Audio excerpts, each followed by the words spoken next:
reviews. Lights, camera, action, it's review time. Dennis and Adam, we gon' blow your mind. We're stepping up to the plate, ready to swing. Analyzing movies like a scientist would bling. All right. So I am here with Ethan Cohen's latest film, Honey Don't. All right, now I'm going to get this out here, Dennis. Ethan Cohen's last film starring Margaret Qualley, Driveway Dolls. When I saw the trailer, I'm like, holy shit, this looks like a great Grindhouse B movie. And I guess that was the beginning of his lesbian B movie trilogy, so to say. But that movie let me down in a big, bad way. So when I saw the trailer for Honey Don't, I was like, I don't know about this. The cast looks cool. It's set in the desert. I hate the desert. I don't know, but I'll go see it anyways. And I'm happy to say I like this a hell of a lot more than his last film. Nice. So this is basically Margaret Qualley plays a PI, and she's supposed to have this client coming in the next day, but the day before the client comes in, the client ends up dead in what's being reported as a vehicular accident, but she doesn't really believe that. She thinks something's afoot. So she starts investigating the death of this woman who she's never met. But she starts digging deep and uncovering deep, dark secrets. It's interesting because it has kind of a B movie vibe to it, but it feels more film noir. And it's nice. It's beautiful. Okay. Like refreshing. It's funny, it's actiony, and it gets kind of gory and intense towards the end. And twists and turns. Now, the cast. Let's talk about the cast. So I already mentioned Margaret Qualley. She's always pretty great in everything. Mm-hmm. Aubrey Plaza, Chris Evans, Charlie Day. Wonderful. Oh, man, yeah. And they're all very distinct. Like, Aubrey Plaza is kind of playing her normal self, but slightly different. And the two of them, there's some hot and heavy scenes that they get into this movie. Like, there's the first scene we get them together in for a long scene. They're at a bar, and there's some under the skirt, hands inside one another action, and then jump into bed. And Chris Evans is playing this evangelical church leader who also happens to be running drugs and weapons, and he's kind of taking advantage of the ladies in his congregation by having sex with them and filming it, and he's just creepy. And Charlie Day is this kind of shitty cop, and every time he interacts with Honey, anybody. yeah, he has the hots for Honey O'Donoghue, Margaret's character, and he's always like asking her out, and she's like, "I told you I like girls," and he's like, "Yeah, I always say that, but I don't know, want to give me a shot," and it's just fantastic, and everyone's getting to shine here, and I really, really dug that, and that's awesome. The mystery's fun, and then it takes some different twists and turns. Like, there's a lot of stories that are set up here, but then by the end of the movie, it's not all fully wrapped up. But I'm like, you know what? That's kind of life. That feels realistic, and this movie feels lived in, and it has this vibe to it that's kind of like, I don't know how to describe it, but it's distinguishable and interesting, and it kind of harkens back to the early days of the Coen brothers, because, well, it's one of the Coen brothers. His wife. Yeah. There we go. Which so I kind of missed. And this movie's, I'm with you, man. I hope they get back together sometime and mend whatever happened there. But this movie's 89 minutes, so you're in and out, but there's a lot going on. Fast. It never drags. And I had a fun time watching. I'm going to give Honey Don't 2.5 slices of toast. Okay. Yeah. Nice. That's worth a watch I there, am folks. super excited for your review of one of my favorite movies of the last 15 years. Please tell me all about your watch of The Greasy Strangler, sir. So this is one that I like, as Adam has said, he's expressed in the past, just absolutely, he adores this movie, if I'm not mistaken. Can I phrase it that way? Yeah. Yes. Yeah. Okay. Adam adores this film. I was on a work trip recently where I've got a work friend, very much similar to Adam's palette of this kind of creative comedy. Shitty movies. No. Very, I'd say, artistic comedy in the sense that it's you can't expect a formal story being told. You need to just go along for the ride. Those of you who liked Tim and Eric and things in that vein, this definitely leans that direction. Greasy Strangler tells the story of a father and son that are running a disco club walking tour, his like disco walking tour.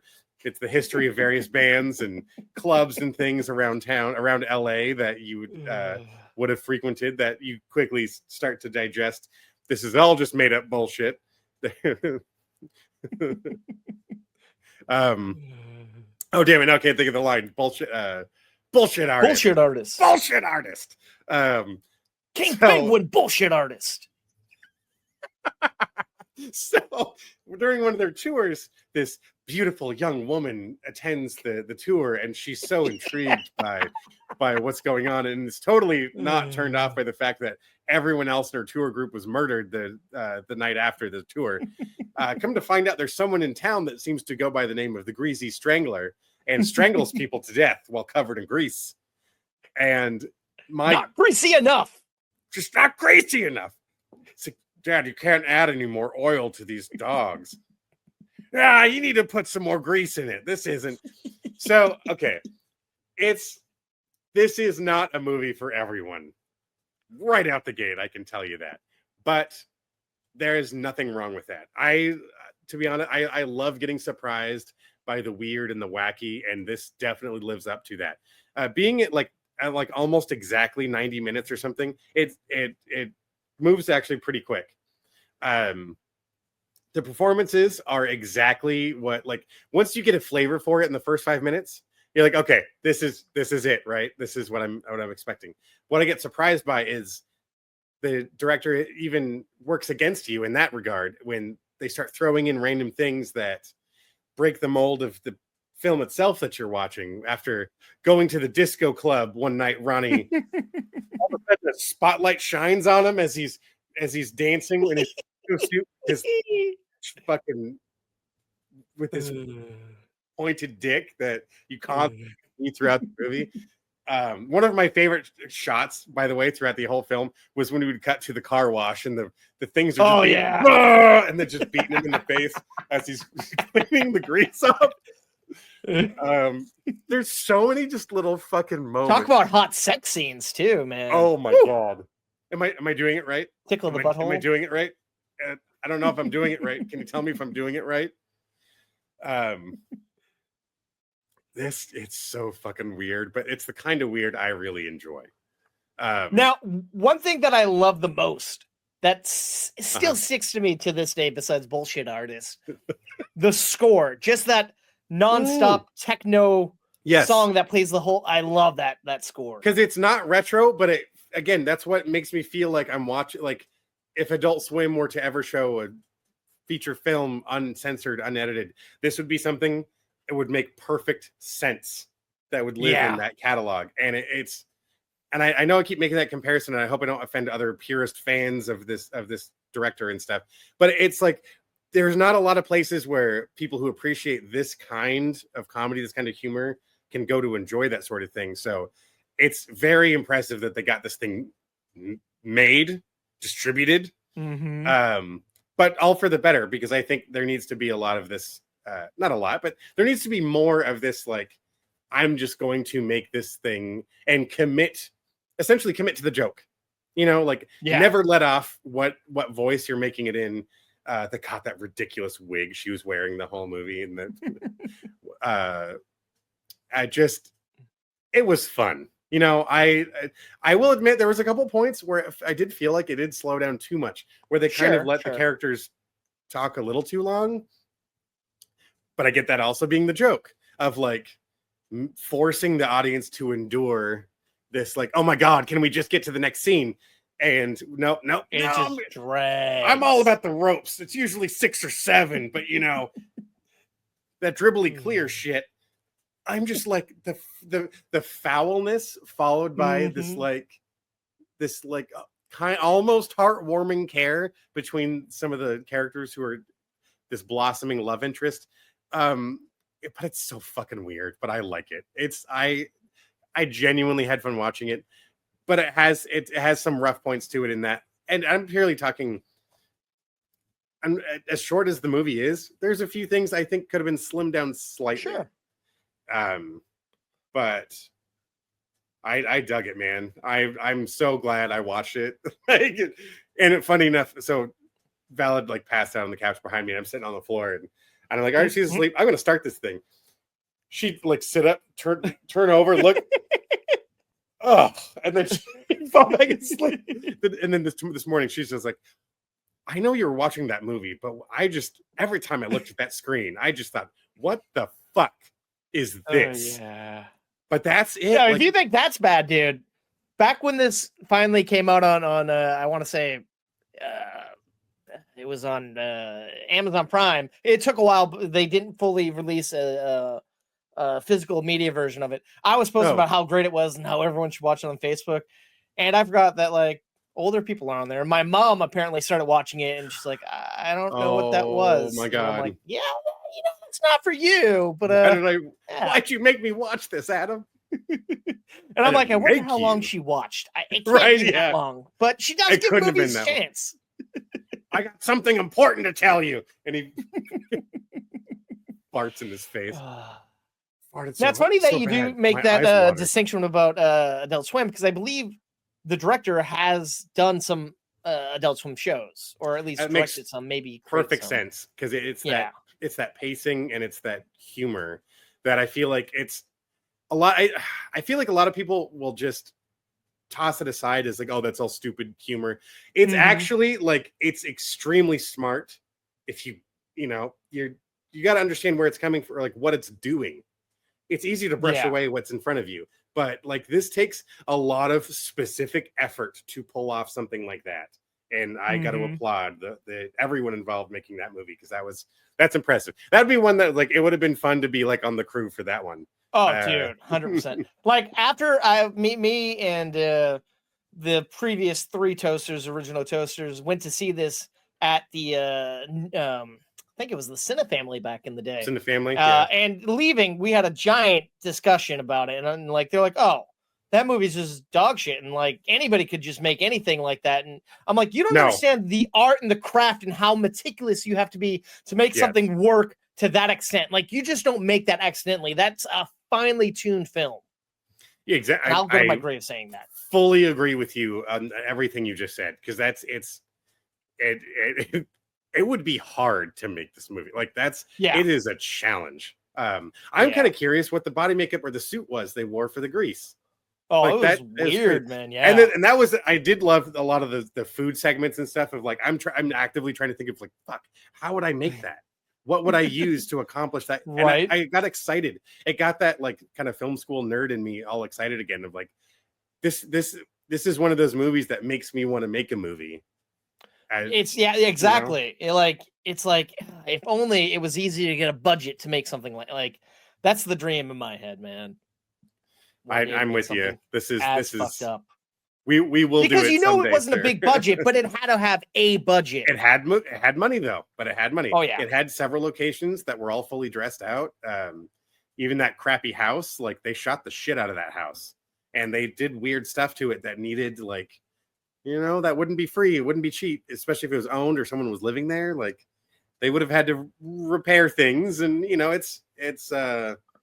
or you find a house that's about to be torn down.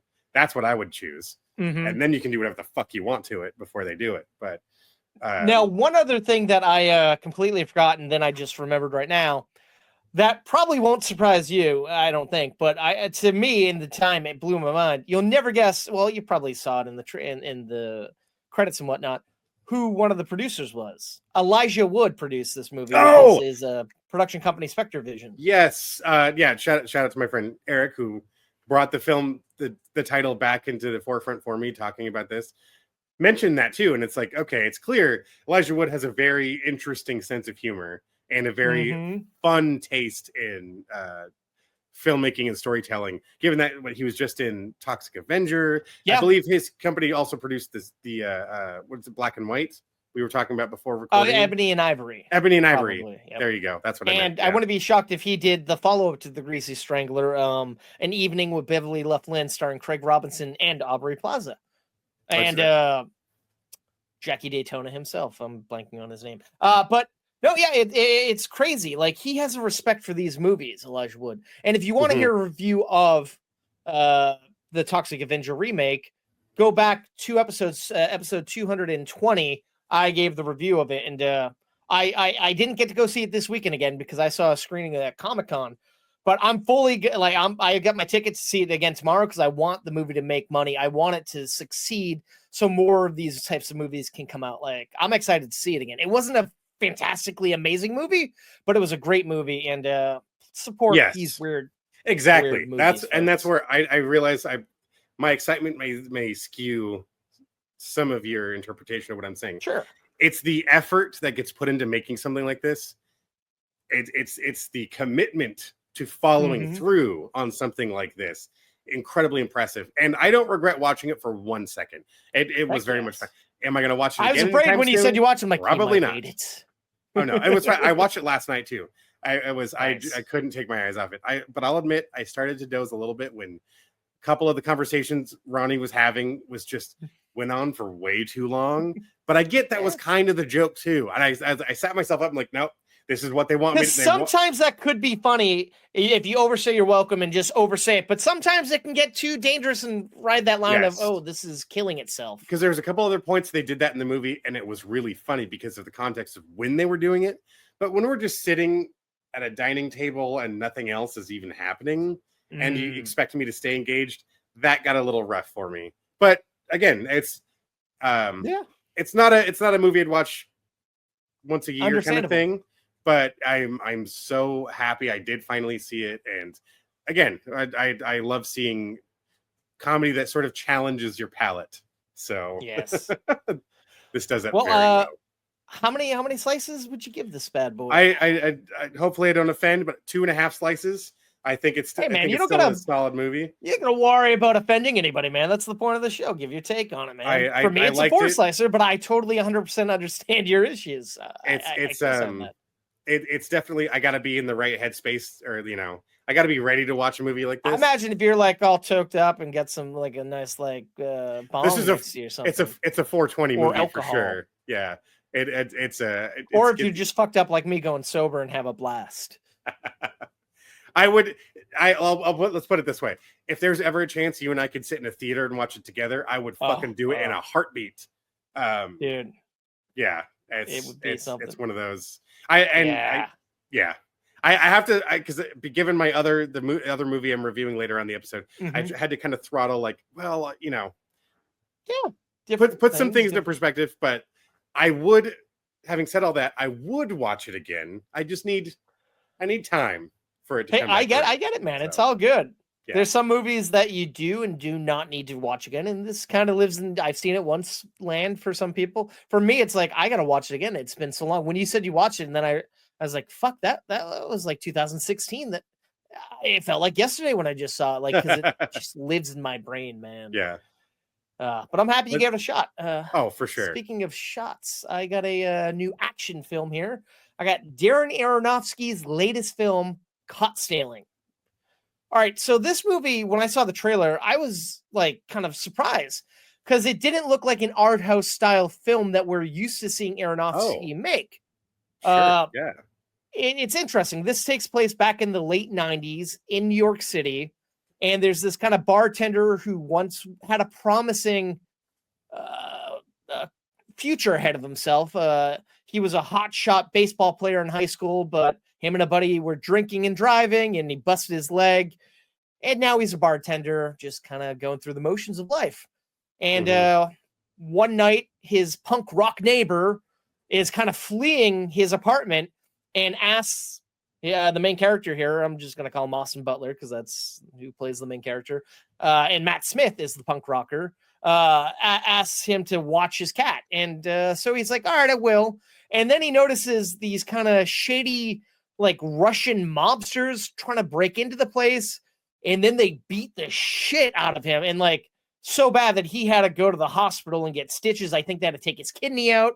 And he's like, what the fuck was that about? Jesus. And then like the cops start asking questions. And then the next day, these like two Hasidic hitmen are trying to get in the house. And so he just gets caught up in this whole situation of all these like gangsters and whatnot kind of coming after him because he ends up discovering what his neighbor was getting into. There was this kind of like key to a locker that he found in this fake piece of poop in the cat's litter box, but he got drunk one night and he didn't know what happened to the key, and now he has to figure out what the hell happened.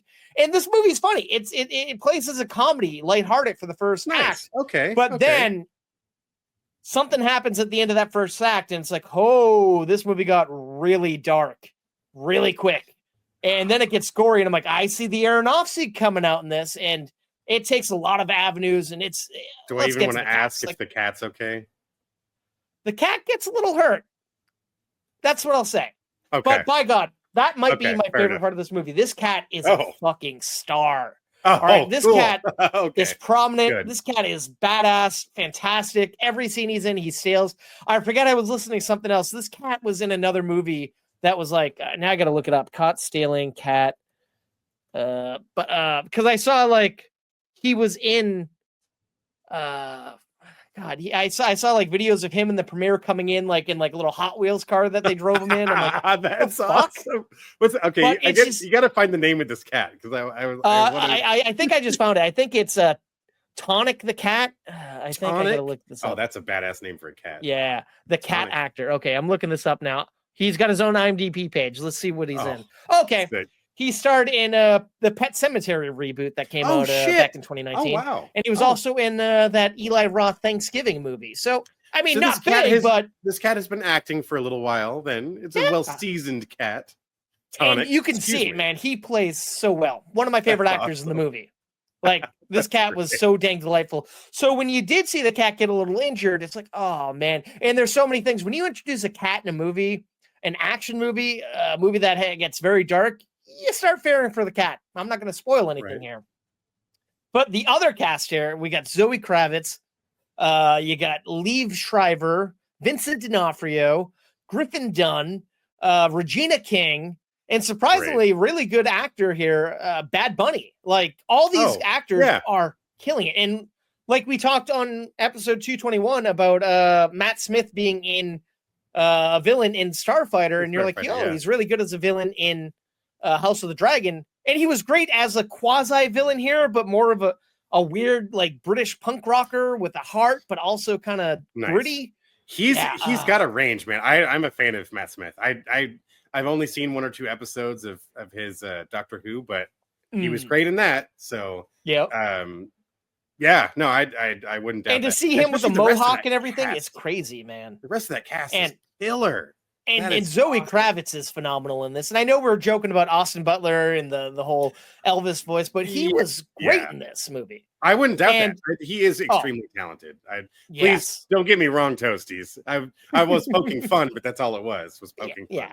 Yeah. And like I said, this takes place in the late 90s in New York, and it has this grungy New York vibe that is just so electric. And the cinematography is pretty cool. And the soundtrack was really good. I really was happy with this movie because sometimes you see a great trailer and that can lead to a mediocre movie. But in this case, it lived up to my expectations. I am a little saddened that I got a little drowsy here and there because I went after work one night, but I stood awake the whole 1 hour and 47 minutes. But I would watch this again. Caught stealing. I'm going to give 3 slices of toast. It's a fun watch, especially if you're a cat fan. Tonic the cat. Fantastic. Yeah. Star of the film.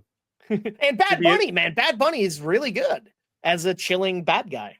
Nice. That's good. I'd liked him in Night Train. And, he was great. Yeah. And he's done SNL a couple of times and he was funny. Right. Yes. Now there's the guy is a broad range of talent for sure between his music and his his presence on stage as well as acting. Yeah. And his character in this is he's like an evil villain, but he kind of has this like sensibility and this kind of like he's not like it's motivated the that he has hired are kind of like terrible, and he's more of like, hey, I'm gonna give you a chance. I'm gonna ask you nicely, but if I have to apply a little pressure, so be it. And I will Right. say, nobody is safe in this movie. Everyone is on the chopping block, and that's the beauty. This movie gets Awesome. gory, it gets crazy, and yeah. So I am gonna switch it over to you to a movie I keep seeing pop up on Hulu that they're really pushing, and I love the star of the movie. I can't wait for you to tell us a little bit about Sharp Corner. That is right. So this, as Adam said, this recently was added to the catalog over for Hulu, starring a couple of fantastic talents, Ben Foster and Kobe Smulders. Oh, love those movie. two. Yeah, right. This movie tells the story of a couple with a young son that had moved into their dream home. It's they wanted to get out of the city and move a little bit out into the burbs and become commuters for their daily jobs. And the house they've chosen is on a it's kind of like a country road. Some would call it a highway, but it's only because people tend to drive a little faster out there like that. Fair enough. But it's on like a kind of a wide hairpin where it's two like blind turns that kind of meet right in front of their house.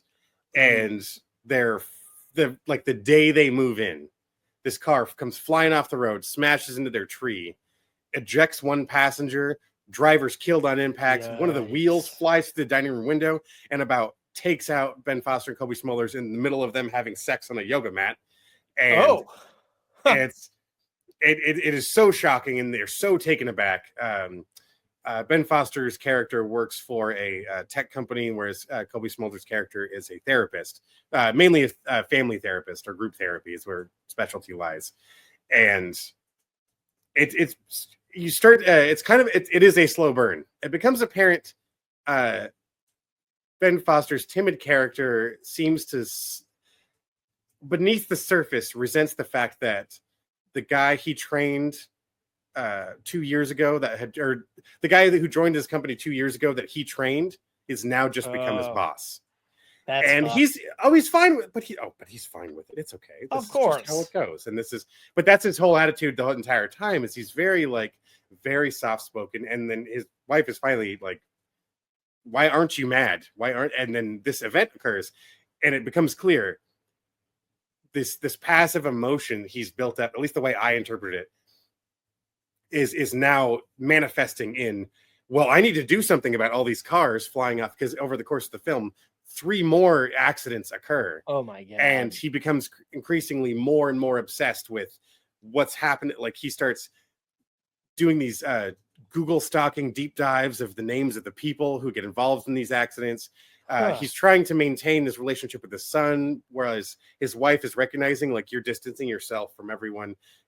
He's hurting. Is he just super fixated now? That's his life. It's building up more and more. And it, to be honest, it started to kind of give me Nightcrawler vibes, where here's a guy totally out of place, thrown into this very specific circumstance that he's now obsessing with.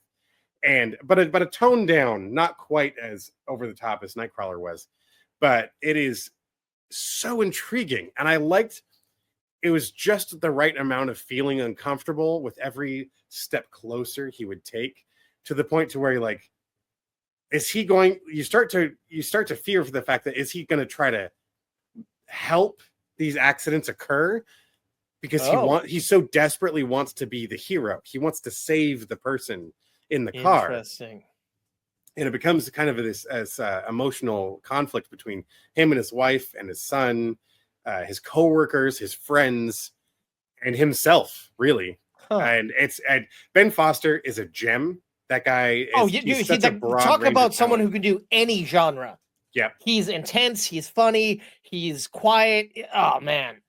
And here he is doing it again. I would highly recommend checking this out. It's clear. I do appreciate, not only was this film obviously shot in Canada, they fight it actually takes place in Canada. We don't need to hide that fact. It should be. We don't need to pretend we're in the United States somewhere. No, it's all where it is, and there's nothing like over the top crazy about it. Nothing fantastical. It's very and for like an hour 50, it still feels pretty tight. Nice. I said, it is a slow burn though, so I'm sure some folks will start to lose some interest in the character acting, the very nuanced performance that's being delivered with very little dialogue in some scenes, where it's really about that emotional buildup of the physical performance and stuff that I really loved. But yeah, I really dug this. It's a good one. Nice. Again, much like the last movie, in its own right, they're both kind of like slow burns in their own way. I would say in that you kind of you Sure. have these peaks of action before you have these not lulls of dialogue, but it's like an oasis of just sort of calm, sort of lighthearted moments. You can laugh a couple and even in Sharp Corner, there's a couple of laughs in there, just for a literal boom, the next thing happens. And I think that's just what kept me so intrigued, and I thoroughly enjoyed this film. Available on Hulu right now. I'm gonna give Sharp Corner 3 slices of toast. I think it's if you're a fan of Ben Foster, that alone is enough of a reason. Kobe Smulders, obviously not nearly in it quite as much as him, but she gives an incredible performance.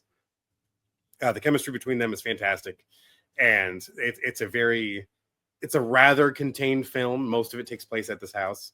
We do see him at work and at the child's school a little bit, but it's simple but complex, I would say. I enjoyed it quite a bit. Well, you sold me, man, because like I said, I've been seeing the thumbnail and I'm like, I love him.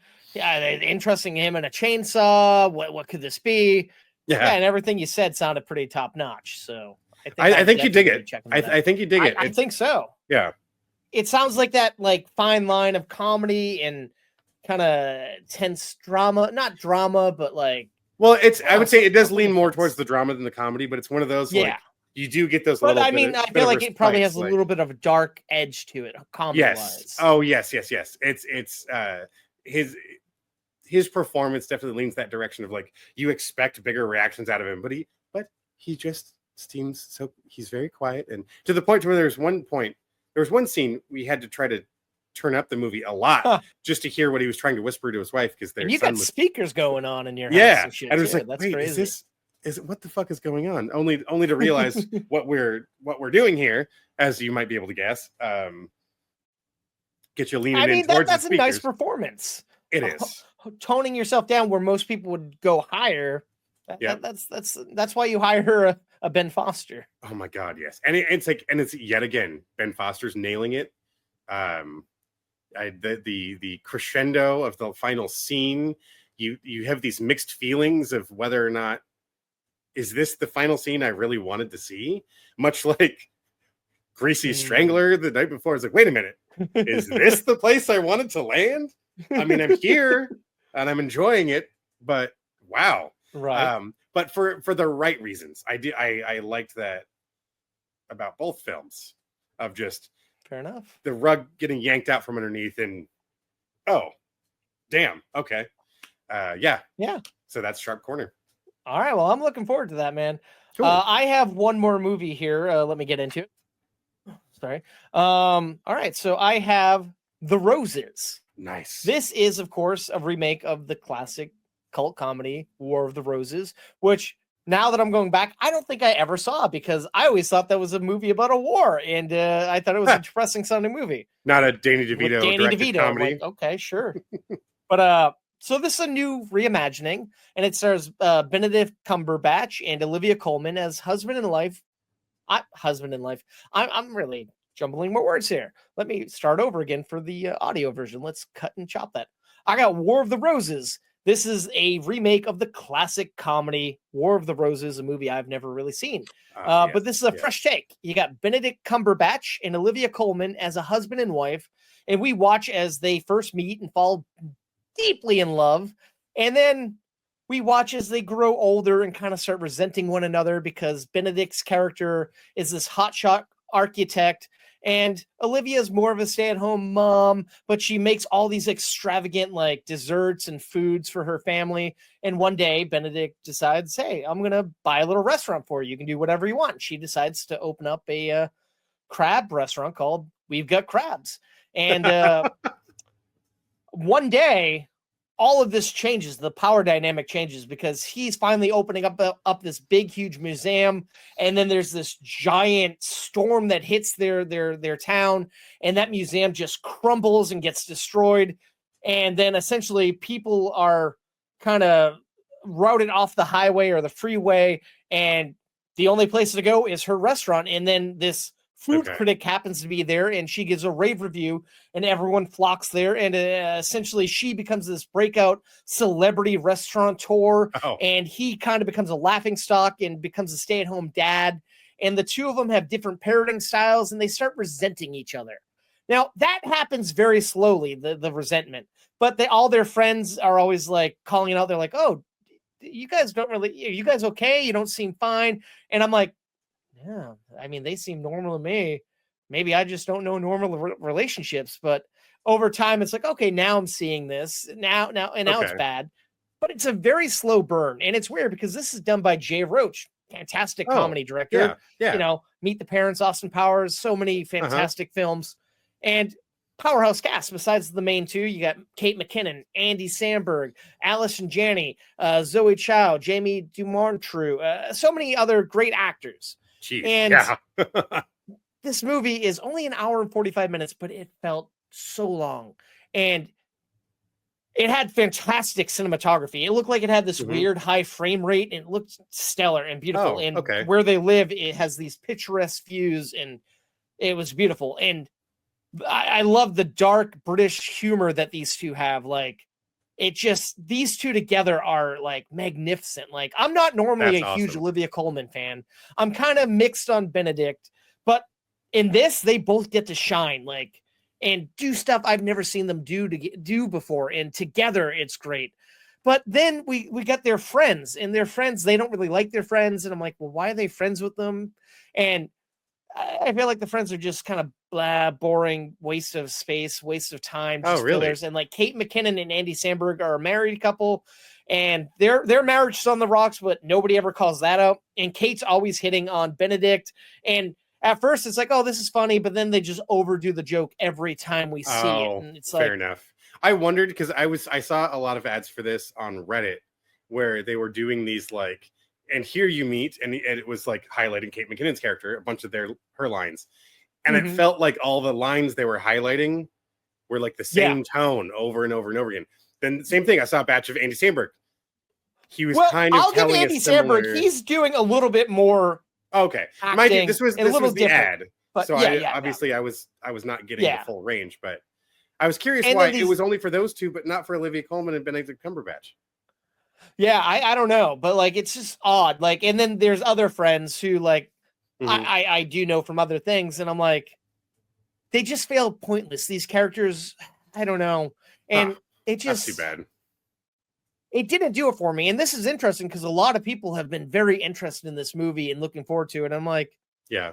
all right, I mean, it could be funny, but unfortunately, it just didn't spark anything in me. And I saw this at 10 o'clock after working a long week. And so maybe that factored in a bit, but it Fair just enough. didn't hit as dark as funny as I want it. But I Right. will Right. say the third act did get a little darker and action packed, and kind of took me to a place I didn't see coming. And the end of the movie, I was like, oh wow, I'm did not see the end coming, and it took me by surprise. But I'm curious how it compares because I don't remember much of the original, but I remember the end. So I'm curious at how that it might translates be into similar. this one. I don't know. Yeah. Like I said, I don't think I've ever fully watched the original, sadly. But now I feel like I should watch that to compare and That could be contrast the fun. two. Yeah. Well, maybe we might have to toast that together sometime. We could. I bet it's got to be streaming somewhere. Oh, yeah. I wouldn't be shocked. But I'm going to give the Roses 2 slices of toast. Maybe it's just the environment I saw it in, the level of stress and sleepiness I had, and Oh, I'll fair give enough. it another Oh, for shot when sure. it hits streaming, maybe. But just not fully for me. Yeah. But, yeah, Yeah. it is what it is. As it goes.